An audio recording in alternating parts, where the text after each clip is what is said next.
Hey, what's going on guys? My name is Brett or Rampage for Bagogames and welcome to Rampage Reviews Borderlands the pre-sequel for PC.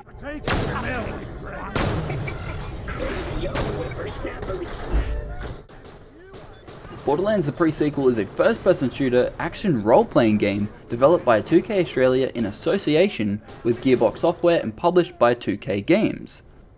The pre-sequel is on PS3, Xbox 360, OS X, Mac, Linux, SteamOS, and PC. 110, forbidding unlicensed interplay between... Oh my god! You stole my girlfriend, you meatbag! Open this door! The game starts by showing a cutscene with Athena being captured by Lilith, who is accompanied by Mordecai and Brick, previous characters from the series, back on Pandora. It's not yet known how Athena ends up in this position or how she ties into the main narrative at this point. However, it would appear that 2K Australia wants Athena to be the main character regardless of who you choose, which kind of defeats the purpose of actually choosing a character, doesn't it? The overall narrative is set in between the first and second games, but the main plot for the pre-sequel depicts a journey described by Athena about the development of Handsome Jack's slow, evil spiral into the menace we know from Borderlands 2. Violence, insanity, and a hero. This takes place throughout the game and is essentially the only story element that really matters. It was a shame to see the game's story basically being treated the same way as previous Borderlands games, i.e. not much to show for the hours of gameplay he put into it. There wasn't much to the story other than that, but if you're not playing Borderlands for the story, you may like the alterations to the combat system and gameplay mechanics 2K Australia added this time around.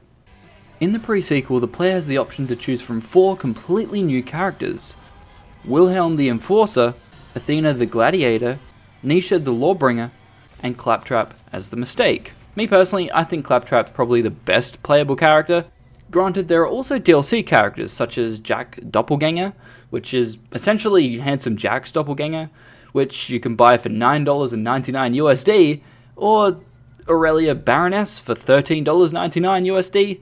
I'm unaware of who this character is or why I should even spend money on her. When you choose Claptrap, 2K decided it would be a good idea to make a little joke out of it by trying to encourage the player to change their choice. This was funny and all for the first time, but there's like 3 or 4 dialogue screens. It kind of gets old after a while. Now onto the actual gameplay. Generally the gameplay is identical to that of Borderlands 2, with a few changes to the base mechanics that made Borderlands unique. The noticeable mechanics or gameplay changes that are tweaked or added are as follows. Elemental weapons have a nice improvement, especially with ice or freeze based weapons, which allows the player to freeze an enemy and shatter them if their health is low enough, which provides a nice feeling when you accomplish that. Due to the game taking place mostly on the moon of Pandora, and for the lack of a better description, a low gravity environment, this allows the player to jump slightly higher and leap further than you typically would, which is fun to play around with. You can also get some epic aerial kills, which is quite awesome.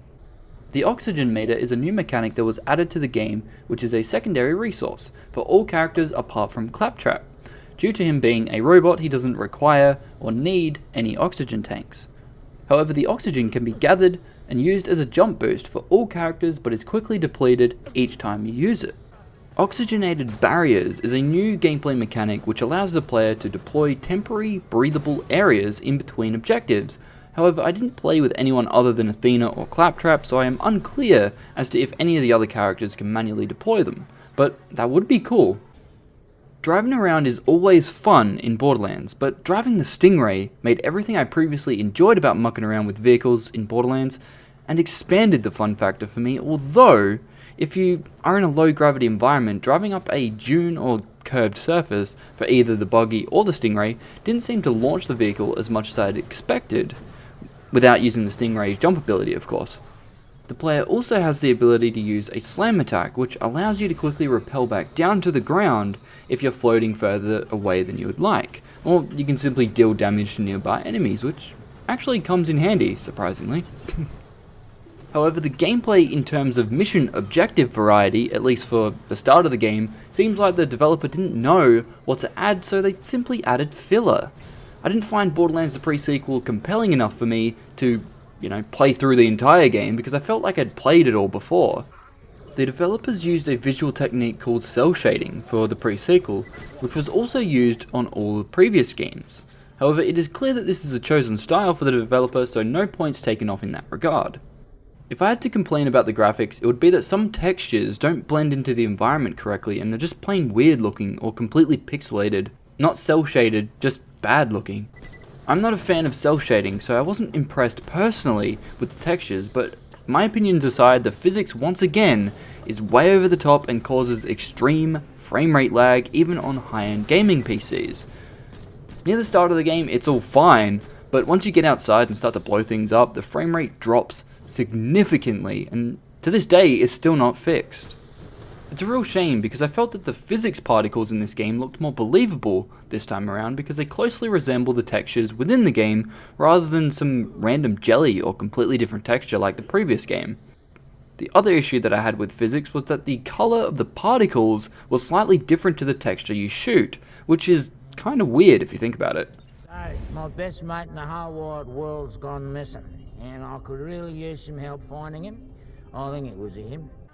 The sound design was also essentially the same, with weapons and explosions sounding great as usual, so nothing to complain about sound effects. All the good stuff sounded fine. The voice acting on its own was filled with similar sounding bogan Australian accents, which made it harder to determine who was speaking without looking up at the speech box every time. This became quite annoying after a while because it distracted me from the gameplay, which it shouldn't do that. Looks like he's sleeping. Do you think he's sleeping? No. Right. Well, see if he left tonight. Check her pockets, will you? Now, being an Australian, the voices came off quite offensive in the sense that I felt like 2K thought that just because the game was being developed primarily by the Australian 2K developer, that gave them a free pass to portray Australians in this bogan-like fashion. Newsflash, 2K, I don't sound like any of your characters, so why portray Australians with that accent?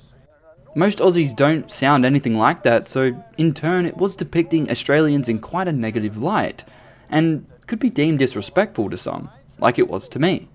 I do wish 2K could have actually taken the time by adding different nationalities in the game rather than mostly Australian.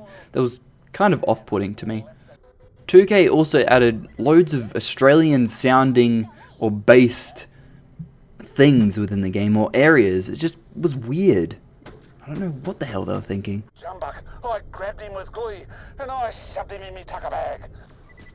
For a mindless adventure shooter, this game is fine. However, the fact that a lot of the game was repeated work or drawn out to the point where I just didn't care for the game or the characters anymore, I think a good way to prevent this in the future, for me personally, would be by adding more variety to the missions by not making them feel like a chore. Also, having characters sound different other than an Aussie accent would have been nice. For me, most of the characters sounded extremely similar to each other, and half the time I would think someone else was talking to me, which became weird and annoying. If you want to make a long RPG style game, at least make the campaign compelling enough for me to play and enjoy.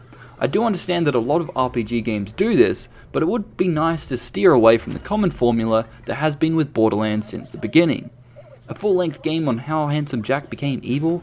Guys, this could have been a 3-hour DLC, so yeah, this seemed like a quick cash grab, or just a huge chunk of wasted time which clearly didn't need to be there.